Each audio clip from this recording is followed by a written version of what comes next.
биринчи усталар кайсынан башташ керек bu yerде? Биринчи шыбактан. Шыбак. Келиңиз анда шыбатып баштайлы. Азыр уста келет. Келсе, биринчи ошол шыбакты бүтүрөйлү. Шыбак бүткөндөн айнектер салынып, өзүнүн ирети менен ишке кете берсин. Айнектер салынат да, анан шыбак кылабыз да, Кудай кааласа. Анан кийин потолок. Ооба. Анан полго түшсөк, Кудай кааласа. Анан муну 90 кылыпчы. Мына эми азыр заман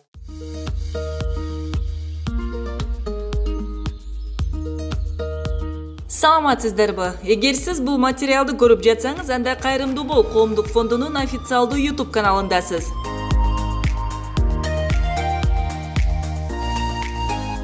Алгач видеону баштаардан мурун биздин каналга катталып, подписаться кнопкасын басып коюуну унутпаңыз. Демек, сиз бул кнопка аркылуу кайрымдуулук кылып жатасыз. Анан албетте коңгуроону күйгүзүүнү унутпаңыз, себеби биздин видеолорду алгачкылардан болуп көрө аласыз. Бул сиз үчүн өтө оңой, а биз үчүн абдан маанилүү.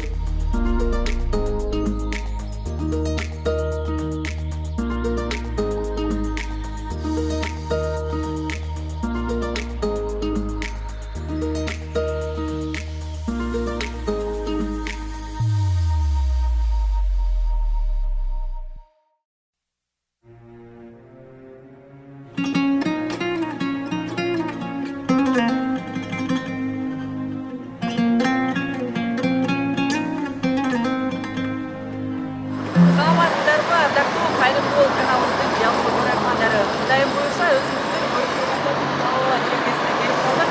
Алдыда дагы жакшы кызыктуу иш сапарлар бар. Андыктан эч кайда албай биз менен бирге болуңуздар. Кайдан өмүргө жараткан барбы көңүлдө тирүүлүк жолун улаган ырдайлы өмүр жөнүндө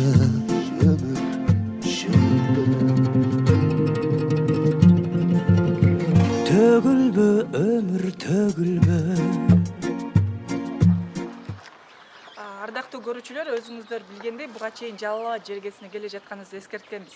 Ырыс алды ынтымак деген аталарыбыздын жакшы сөзү, эскерткенибизге насааты бар.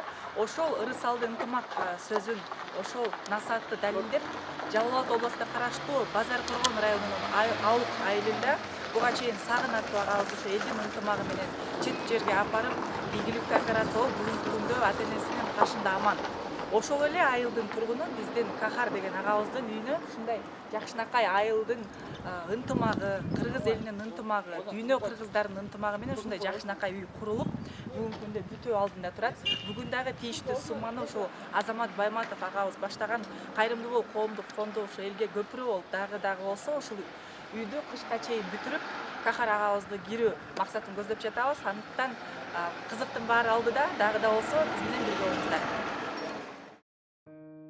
Бүгүнкү күндө айрым мекендештерибиздин түшүнүгүндө түндүк жана түштүккө бөлүү маселеси чоң көйгөй катары жашап келе жаткандыгы өкүнүчтүү.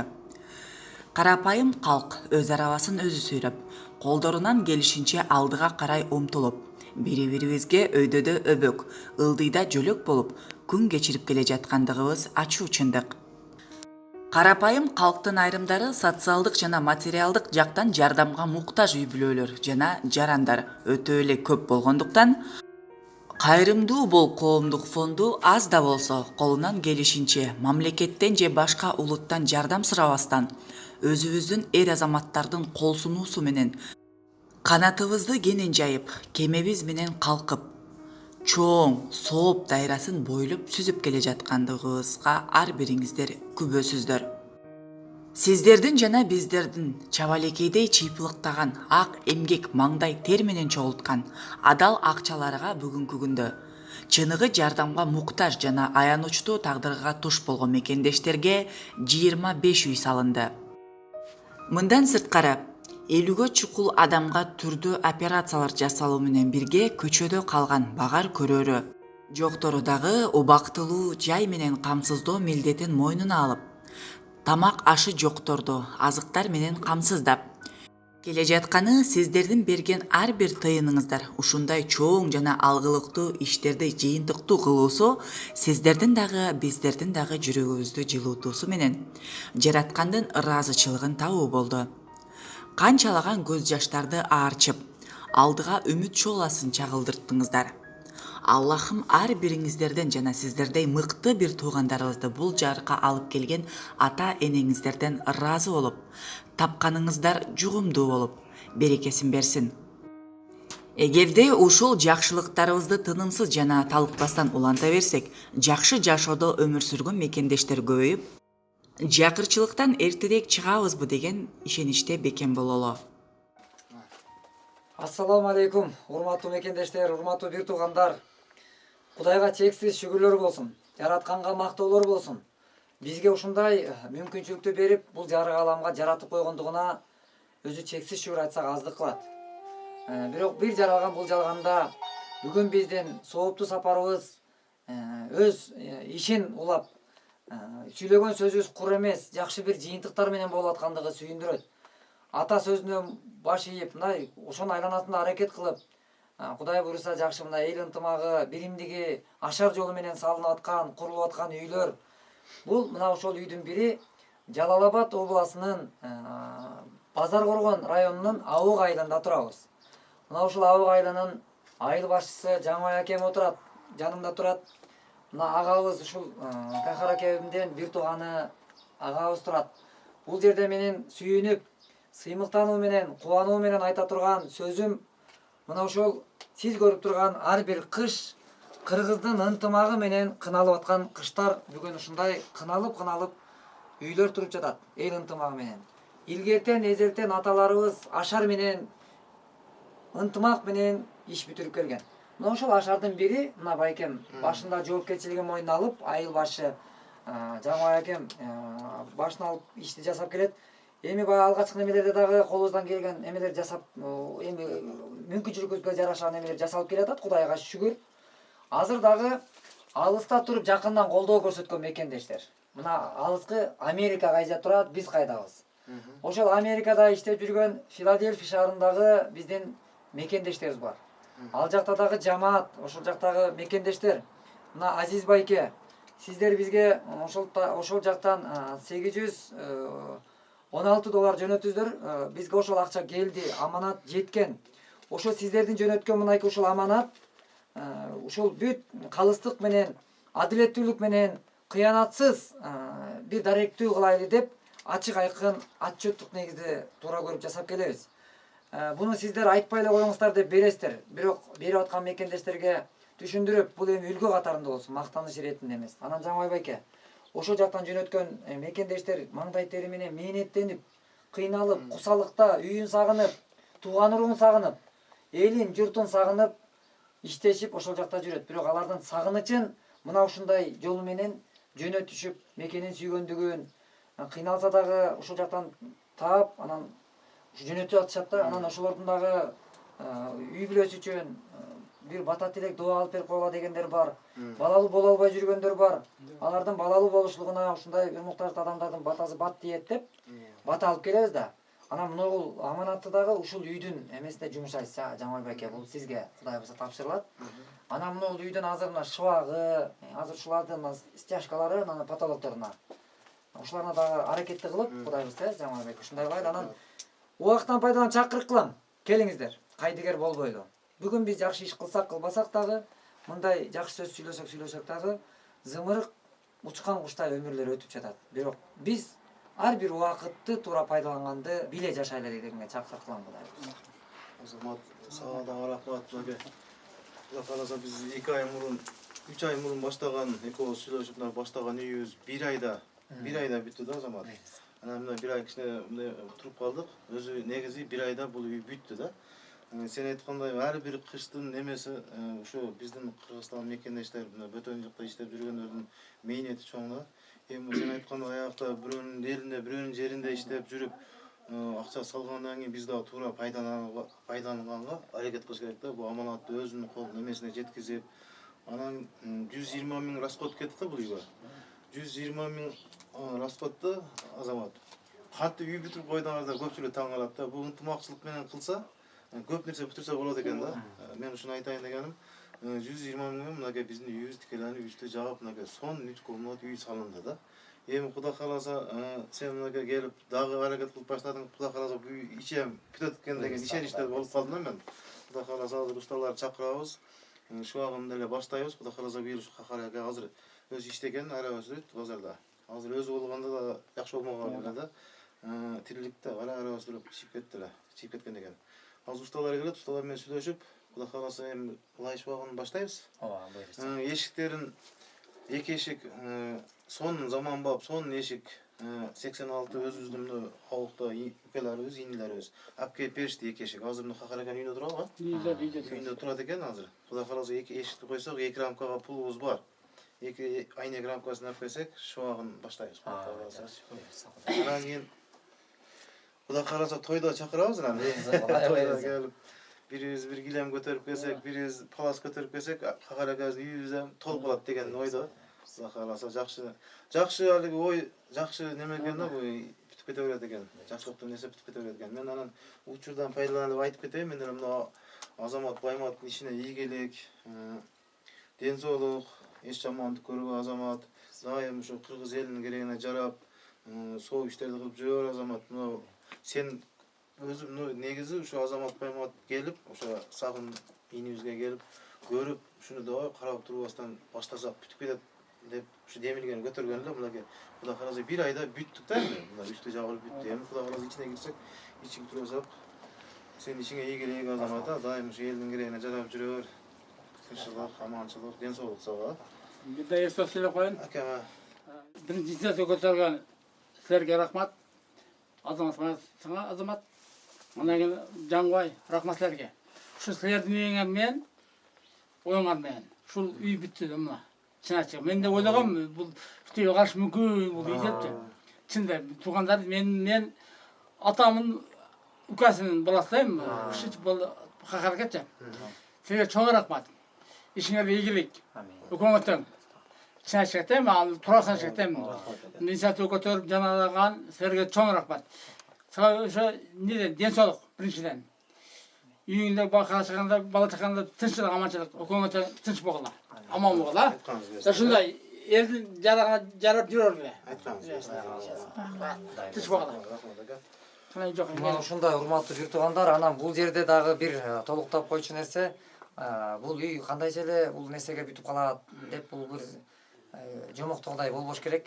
Бул чындык нерселер бүгүнкү күндө ушул айылдын, Абык айылынын жаштары жана ошол эле жетекчилер, айыл өкмөт башчысы, ошол эле мына айыл башчылар, деги эле айыл жаштары дагы баары биригип келип алып, мына ушул жердеги үстүндөгү чабалекейдей болуп бирден ылайды колдоруна кармап, мына ошону чампалап, ушул жерде элдин ынтымагы, акысыз иштөө, биримдигибиз менен жашап аткан ынтымактын негизги жыйынтыгы мына ушул жыйынтыктар.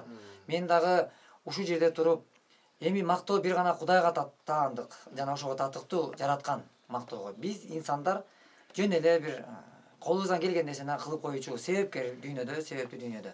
Бирок мен айтайын дегеним, жүрөктөгү жылуу сөз болот экен. Анан ушул айыл башчыларына рахматымды айтам. Ошол айыл өкмөт башчысына деги эле, мына айыл башчыларга, аталарыбызга, айылдын жаштарына, Абык айылынын мына келип алып туруп, жыл-жылга бөлүнүп алып, келип мына ушул айылдын Азамат деген да менин Москвада иштеген мекендешим бар. Алтындай жигиттер бар. Мына ошол жигиттер бир туугандай болуп, Азамат байке карап турбайбыз. Биз мындай кылайлы, сиз мындай кылыңыз, келиңиз деп ынтымактын жыйынтыгы бүт баары келип алып ушул жерде бир ниеттеш, тилектеш болгондугубуздун жыйынтыгы мына ушул көрүнүштөр. Айыл жаштарынын мына бир кайдыгер болбогондугунун себептери. Ошон үчүн мен ушундай ушул айылдын ынтымагындай ынтымакты ар бир Кыргызстандагы айылдарга каалайм. Ушундай бир айылдашыбыз кыйналып калса, же бир кыргыз кыйналып калса карап турбаган намыстуу кыргыздын уул кызы көп болсо экен деп жараткандан тилейм. Кудай буйрса, амандык бер, бул үй бүтүп дагы канчалаган үйлөр бүтүп, тойлор болуп келет. Мына ушул үйдүн ичинде дагы бүтүп, тоюнда отуруп, кубанып турушту жараткан насип кылсын. Баарыңыздарга рахмат. Ушул учурдан пайдаланып мен да мына Азамат өзүм мына Абык айылынын жаштарына чын ыраазычылык айтып коеюнчу. Мен Абык айылынын жаштарына ушунчалык ыраазычылык айткым келет. Мынакей али бирөө сөздү таштабай, мынакей мечит бүтүрдүк Азамат өзүң келип намаз окуп чыктың. Ошо жаштардын немеси менен болду бул дагы. Анан кийин мына Сагын, андан кийин Тамыз. Мен ошо Абыктын жаштарына дагы ыраазычылык айткым келет. Ишиңерге ийгилик. Россияда, Сахалинде иштеп жүрөт. кыйналып суукта, ысыкта кыйналып иштеп жүрөт. Ишик тапканыңарга береке берсин Кудайым. Үй бүлөңөр менен тынч болгула. Ар дайым ушу абыл айылында жакшылыктуу күндөр гана болсун. Тойлор болсун, эч жамандык болбосун. төгілбі өмір төгілбі ар күні ойно төрімді 100 жылға жете жашайлы бұйрусын аны көрүүгө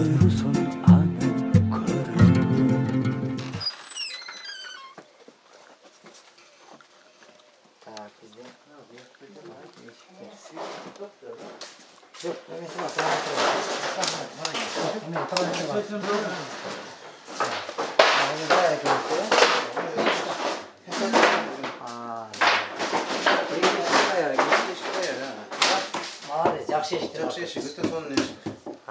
Эки эшик дайым ушу балдарга рахмат ушул. Құдай разы болсын. Бұл ешік нендер ақтайды жаңа екен? 86-лар. 86 жыл болдулар, ошо биздин айылда 86 жыл. Мына урматтуу бир туугандар, муногул эшиктерди ушул Абык айылындагы 86 жылкы балдар алып келиптир. Эми бул жерден бул эмнеден кабар берет? Бул ынтымактын, биримдиктен, ушундай бир мекенчилдиктен, адамгерчиликтен гана кабар берет да бул. Ана муну эч ким кыйнаган жок. Эч ким налог да салган жок. Өздөрү келип, алып келип беришип, мына ушундай кол сунуулар. Ошон үчүн ошол жакта четте жүргөн бир туугандар, караңыздарчы, сиздер мээнеттенип таап, ошону аманаты дарекке жетип калса экен деген ниетте жөнөтүп атасыңар. Бирок ошону дарекке жеткизүү аракетиндебиз. Ошол жактан кыйналып, кысталып тапкан акчаңарга Кудай береке берсин. Жараткан Аллах насип кылып, Кудай буйруса, ушу тапкандарга береке, ойлогон ойлор орундалып, аман эсен мекенге кайтып келишке насип кылсын. Мына сиз көрүп турган үй мына ушул жерде жашоо өмүр өтүп атат. Мына ушул жерде мына какаракен мына жерде жатат экен. Жашоо өмүр ушул жерде уланып атат. Мына идиш менен какаракен күнүнө чайын ичет. Мына ушундай. Бул жерде мына могу плитага чай кайнатып ичет. Мына бул жерде күнүмдүк ошол көрчү күнүмдүк тирлик мына ушул жерден өтүп жатат. Мына сиз көрүп турган мына ушул көрүнүштө. Эми бул жерде биз айтып атканыбыздын себеби мындай акыбалда кыргыз жашабаш керек. Бүгүн 21-кылымда мындай жагдайда жашабаш керек. Анткени бизде намыс бар. Ошон үчүн урматтуу бир туугандар, келгиле. Мен бир үй бүлөлөрдөн жеке жашоосуна кийлигишүүдөн алыспын. Болгону гана ынтымактуулук менен, бирөөлөрдүн бир акарат кылгандан алыспын. Жөн гана оюм. Келгиле, мекенчил болуп, жүрөгүбүздө бекем ыйманыбыз менен атабызга болгон, энебизге болгон, мекенибизге болгон, бир туугандар болгон сыйырматыбыз өзүнүн күчүндө болсун, өзүнүн ордунда болсун. Ошондой намыстуулук менен, ушундай баягы талыкпаган эмгек тоодой тоскоолдукту жеңет деген. Бул ата сөзү. Талыкпаган эмгек тоодой тоскоолдуктарды жеңет дептир. Бизде талыкпаган эмгек болсун, тоскоолдуктар болбосун. Эгер болгон болсо, биздин ынтымак менен маселе чечкенге биздин толук түрдө алыбыз да күчүбүз да жетет буюрса. Болгону жетиш үчүн бир гана нерсе ынтымак. Урматтуу бир тууган. Ошон үчүн буюрса алгалай төгілбі өмір төгілбі ар күні ойно төрімді 100 жылға жете жашайлы буйрусын аны көрүүгө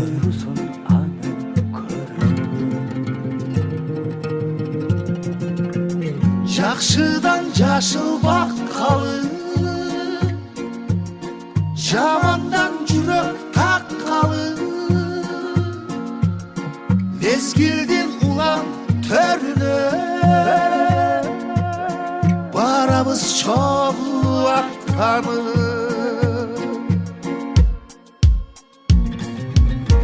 жараткан берген белеги. Өзүңүздөр көрүп тургандай үйдүн бүткөнүнө кандай аракеттер көрүлүп жатты деген жагдайды чагылдыруу максатында барган Азамат Байматовдун дал ушул айылга келгендиги тууралуу коңшу турган Нокен районунун тургундары келип, оор акыбалда дагы бир мекендешибиз жаткандыгын, аны барып көрүп коюусун өтүнүп, жолугушууга келген экен.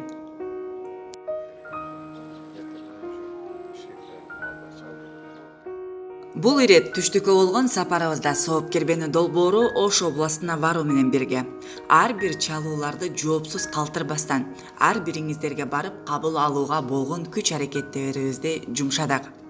Мындан сырткары Жалал Абад областына караштуу Базар Коргон районунун Аук айылынын тургуну Кахар агабызга баштаган үйдөн иши токтоп калбоосу үчүн кем карчысын алуу үчүн барып, сиздерге чагылдыруу менен бирге жакшы, жүрөк жылытарлык көз ирмемдерге дагы туш болдук. Mezgilin jetse gezeke Turarsın bir gün bekette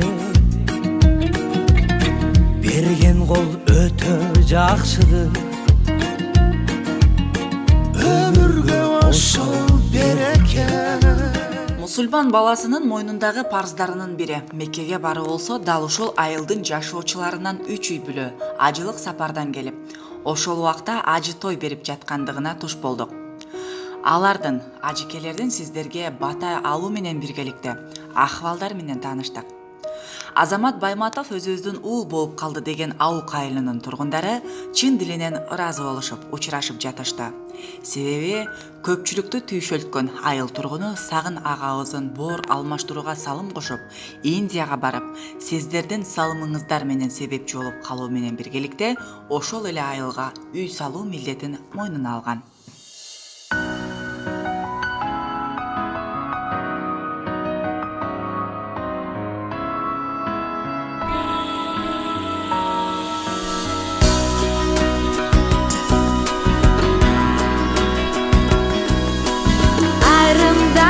Жагар мүмкүн ой жакпаса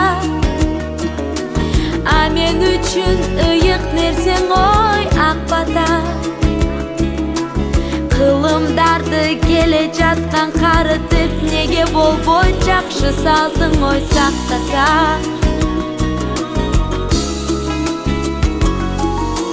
Карап турсаң аксакалдуу адамды Су куйганда алкап сенин ой балаңды Өмүрлүү бол, талайлуу болса дагы эл улуу бол деген сөзүң ой жаманбы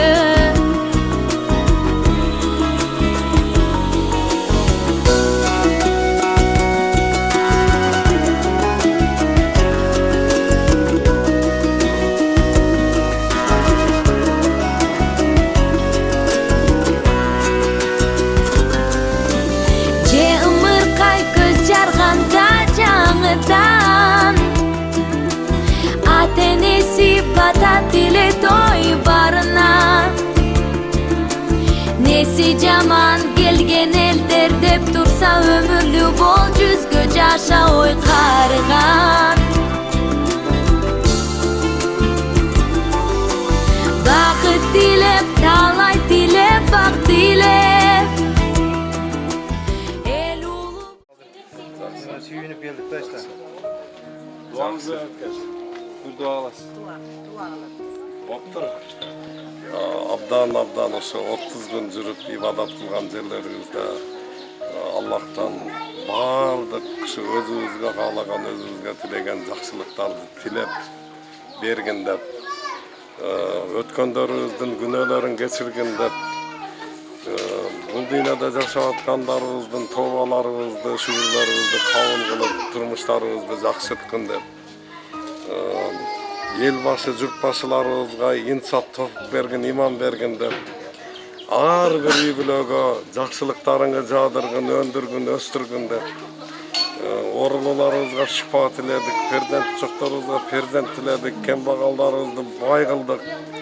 Силерде элге кызмат кылып жүргөн жиги улан кыздарыбыздын билген, окуп алган илимдери жугумдуу кылгын, жоолосун, бийик кылгын, элдин көңүлүнүн борборундагы инсандардан кылгын деп тиледик. Ошол тилектерибизди Аллахым кабыл кылган болсун.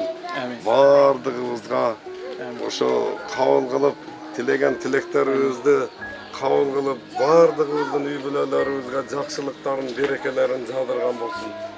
Эми бардыгыңарды Аллахым өмүр рызкыңарды берекелүү кылсын, кошконуңар менен кошо карытсын. Аллахтан эмне тилесеңер тилегиңерди орундатып, эки дүйнөңөрдө эч нерседен кем кылбасын.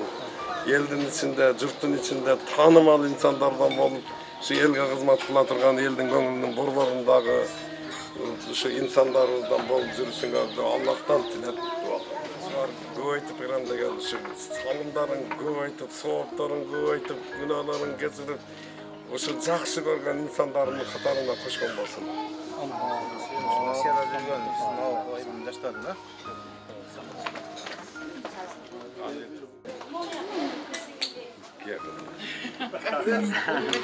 Чоң рахмат ата. Дайыма Аллахым ишиңерди илгери кылып, ушу элдин көңүлүнүн борборундагы инсандарга Ömürlü bol